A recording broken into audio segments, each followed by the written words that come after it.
इस वक्त मैं मौजूद हूँ दशाश्वमेध घाट के पीछे जो है एक ऑडिटोरियम, वर्चुअल संग्रहालय है जिसको जंतर मंतर कहा जाता है।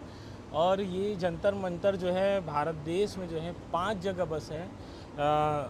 मुझे पता चला है जहाँ तक, दिल्ली में, जयपुर में, उज्जैन में और बनारस में, और एक और जगह है मुझे ध्यान नहीं आ रहा है, मैं कमेंट में ज़रूर बताऊंगा।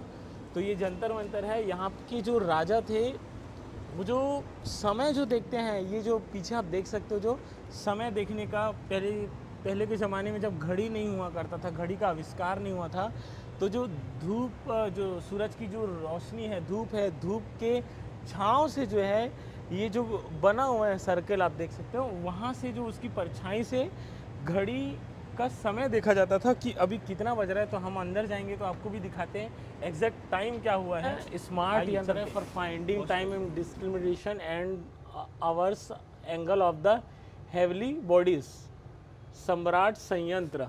ठीक है, तो ये जो है ये घड़ी देखने का एक यंत्र है। अगर आप देख सकते हो 10:30, अगर मेरी घड़ी में आप देखें तो 10:30 बज रहे हैं, और हम अगर यहाँ पे देखते हैं तो आप देख सकते हो ये 10 है, और जो धूप, जो सूरज की जो परछाई है वो पड़ रही है, हाफ में पड़ रहा है, और ये 10:30 है और ये 11 है। तो यहाँ से जो पहले, जब किस ज़माने में जब घड़ी नहीं हुआ करता था, तो इसी के जरिए समय देखा जाता था। तो ये था घड़ी देखने, समय देखने का एक यंत्र। पुराने ज़माने में जब राजा महाराजा हुआ करते थे तो इसी के जरिए जो है समय देखा करते थे। ये आप देख सकते हो, ये 12, 1, 2, 3, 4, 5 ऐसा पूरा बना हुआ है। तो ये था, और ये एक और है, इसके बारे में मैं बताना चाहूँगा। ये जो है नाड़ी वलय, दक्षिणा पौध, उत्तर गोलार्ध, ये इसकी 2 चीज़ें हैं। आप लोग कभी सुने होंगे कि जो सूरज जो है कौन से गोलार्ध में है, उत्तरी गोलार्ध में है कि दक्षिणी गोलार्ध में। आप कभी सुने होंगे कि 6 महीना जो है सूरज उत्तरी गोलार्ध में होता है और दक्षिणी गोलार्ध में होता है। तो ये जो है अभी अगर हम देखें तो ये उत्तरी गोलार्ध होगा, और वो अगले सिरे में जाएंगे तो वो दक्षिणी गोलार्ध होगा, है ना। तो ये 2 तरीके का काम करते हैं। एक तो बताता है समय, अगर आप देख सकते हैं सूरज की जो परछाई हो रही है यू यहाँ पे पड़ रहा है, और यहाँ पे पड़ने के बाद जो परछाई बन रही है, तो ये जो बन रहा है वो 10:30 के आसपास से, देखो ये आप देख सकते हो 10:30, और टाइम भी 10:30 हुआ है। तो ये घड़ी भी दिखाता है और पता भी चलता है कि सूरज कौन से दिशा में, उत्तरी गोलार्ध में है या दक्षिणी गोलार्ध में है।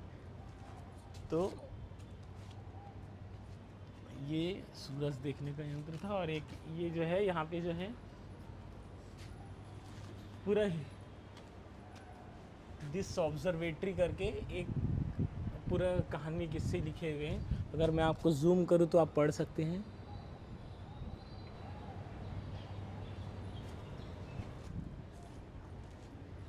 तो ये एक और यंत्र है जिससे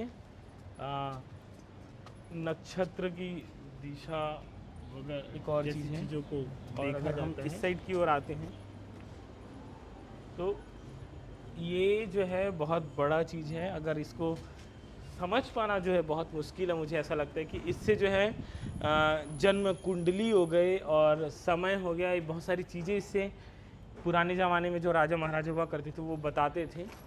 तो ये एक और यंत्र है, अगर मैं कहूँ तो यहाँ पास हम देख सकते हैं।